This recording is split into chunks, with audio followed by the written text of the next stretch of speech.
नमस्कार, मैं हूं संजीव कुमार और आप देख रहे हैं वेब समाचार। पूरे झारखंड में पंचायत चुनाव की सरगर्मी जैसी समाप्त हुई, नगर निगम, नगर परिषद, नगर पंचायत चुनाव को लेकर निर्वाचन आयोग एक्टिव हो चुके हैं। आपको बता दें कि पूरे झारखंड में कई ऐसे जिले हैं जहां पे पार्षदों का कार्यकाल 2020 में ही समाप्त हो चुका है। वहीं कई ऐसे पार्षद हैं जिनका कार्यकाल 2023 में समाप्त होगा। इसके अलावा कई ऐसे नगर परिषद, नगर पंचायत क्षेत्र हैं जहां पे प्रथम बार चुनाव होना है। निर्वाचन आयोग विचार विमर्श कर रही है कि तीनों का चुनाव साथ में कराया जाए या अलग अलग कराया जाए। हालांकि जो संकेत आ रहे हैं, बरसात के बाद यानी फेस्टिवल के बाद कभी भी आदर्श आचार संहिता लागू हो सकता है। तो अभी हम लोग आए हुए जमशेदपुर जिला में कपाली नगर परिषद क्षेत्र है और यहाँ के जो उपाध्यक्ष हैं सरवर आलम जी हैं।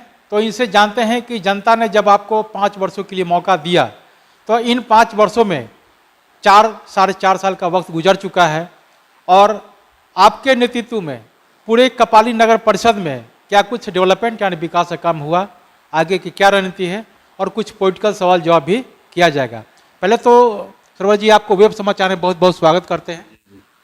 बहुत बहुत वेब समाचार में और आपका भी हम बहुत बहुत स्वागत करते हैं कि आप कपाली नगर परिषद में तशरीफ़ लाएं, जिसके लिए हम आपको धन्यवाद प्रकट करते हैं। अच्छी बात ये कि जनता ने आपको 5 वर्षों के लिए बहुमत दिया। पिछले बार पार्टी लेवल पे चुनाव हुआ था। तो अगर ओवरऑल देखें तो इन 4-4.5 सालों में क्या कुछ डेवलपमेंट यानी विकास का काम हुआ? देखिए, कपाली नगर परिषद पूर्व से ही बहुत पिछड़ा हुआ क्षेत्र था और पिछड़ा हुआ क्षेत्र होने के कारण यहाँ पूर्व में किसी तरह का भी आम जनताओं के बीच में किसी तरह की सुविधा नहीं थी। लेकिन कपाली नगर परिषद बनने के बाद फर्स्ट टाइम में हम लोगों ने 124 करोड़ का डीपीआर सरकार को बना के दिया। वो उस पैसे को सरकार के द्वारा, अगर उतना पैसा हमको मिलता तो क्षेत्र में हम बहुत अच्छे पैमाने पे काम कर पाते, लेकिन सरकार से हमें उतना रुपया नहीं मिला, जिसके कारण जितना हम लोगों को विकास करना चाहिए उतना विकास हम लोग नहीं कर पाए। अच्छी बात ये कि जितना विकास करना चाहिए था उतना विकास नहीं हो पाया। तो अगर ओवरऑल देखें तो आपके नेतृत्व में पूरे कपाली नगर परिषद में करीब करीब कितने लोगों को प्रधानमंत्री Awas Yojana, pension, ration card और सड़क नली आपने बनवाने का काम किया? देखिए, क्षेत्र में जहाँ तक जनता से जुड़ी हुई बात है तो इंदिरा आवास 126 लोगों को इंदिरा आवास हम लोगों ने नगर परिषद से मुकम्मल घर बना के देने का काम किया।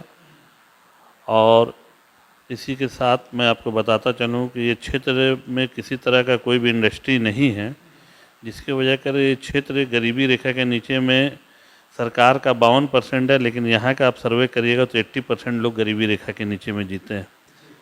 तो यहाँ पर ही हम लोगों ने विधवा पेंशन का जो एक सिरे से काम चला, करीब करीब 1200 लोगों का नाम चयनित हुआ, जो बहुत बड़ी उपलब्धि है कि जो ऐसे बूढ़े लोग जिनको पास बुढ़ापा में कहीं पर चाय पीने का या ये कह लीजिए कि शुगर वुगर हो जाने पर किसी तरह का दवा दारू का भी उनके पास पैसा नहीं होता था, क्योंकि लड़का का रोज़गार उतना नहीं है, तो वैसे लोगों को बहुत बड़ी राहत है।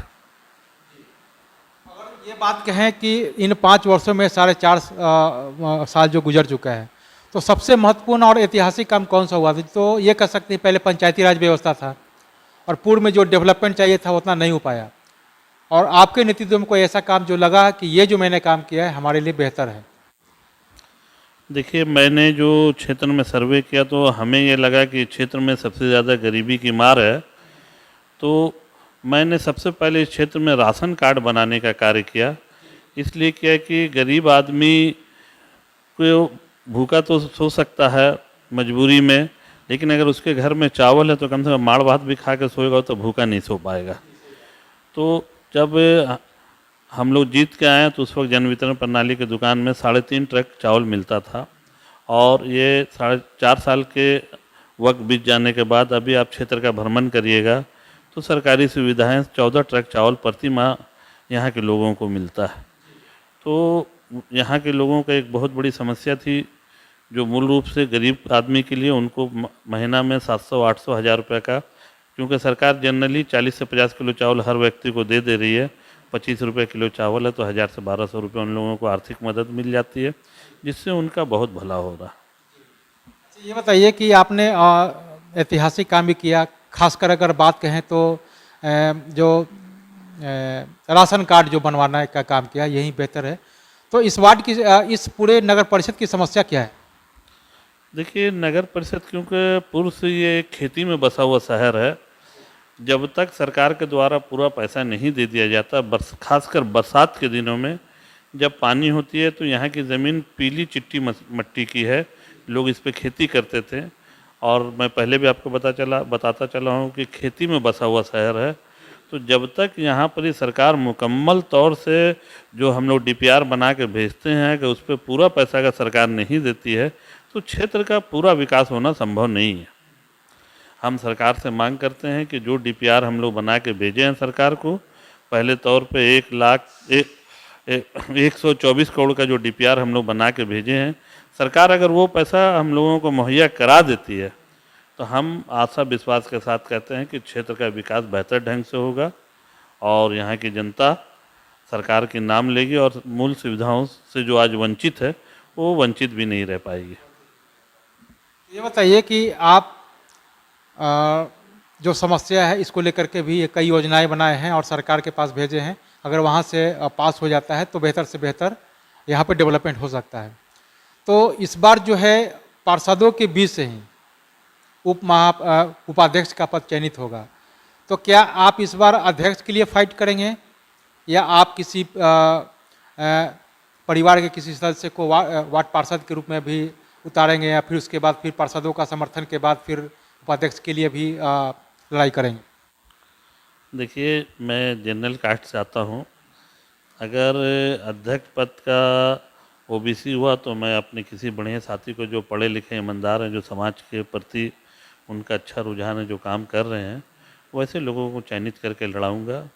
और अगर कहीं अध्यक्ष पद ओबीसी बनती है तो फिर समय के अनुसार जो जनता जो फैसला करेगा उसको मान्य करूंगा। ये बताइए कि कोरोना काल में आपने कैसे लोगों को मदद की?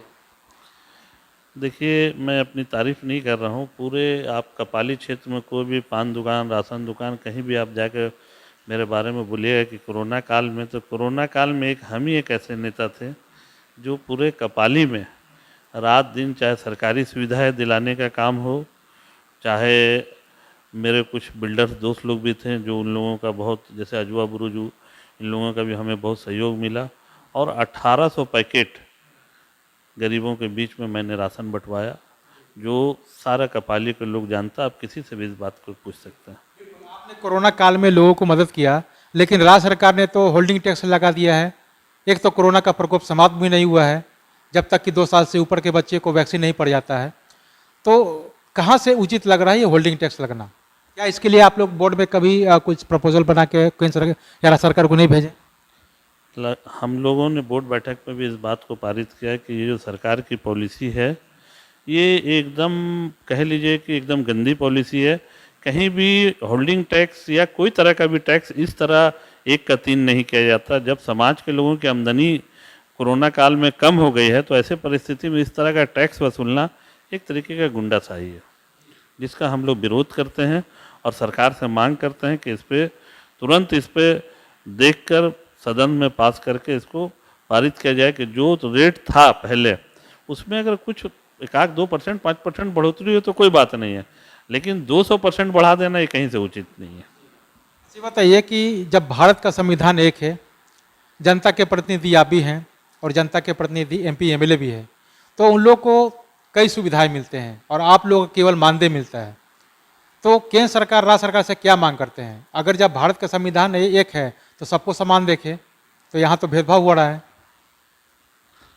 देखिए, सरकार, देश की जो पॉलिसी है, पॉलिसी तो सदन में बनती है, वहाँ पर ही अच्छे बड़े बड़े नेता, स्कॉलर नेता लोग हैं जो पॉलिसी बनाते हैं।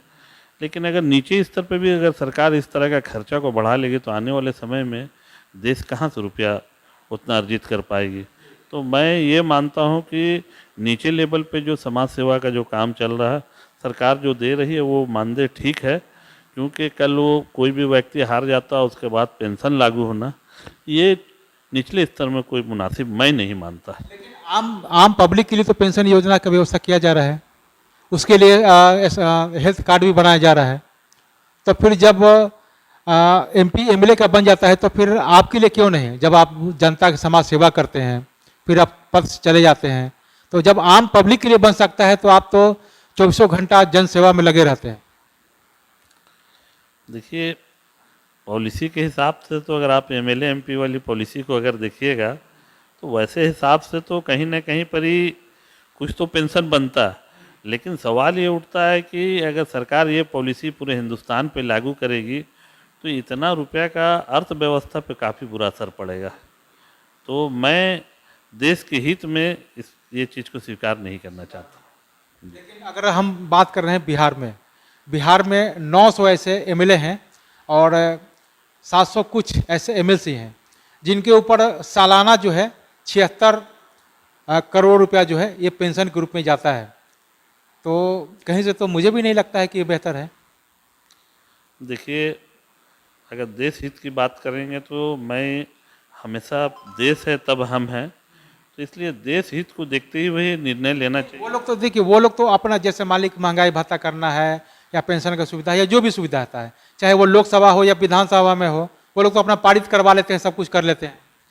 नहीं तो मैं वैसे लोगों से नम्र निवेदन करूंगा कि देश को हित को देखते हुए ऐसा आर्थिक बोझ पूरे देश पे ना डालें कि मान लीजिए कि तो सिस्टम चलते रहेगा, आज एमएलए एमपी जो भी हैं, तो जो हालात देश के आप देख रहे हैं, आए दिन करेंसी गिरते चली जा रही है। 2014 में करेंसी आपको 52 रुपया से 53 रुपया था। आज देश का करेंसी देख लीजिए, $1 75 रुपया 76 रुपया चले गया।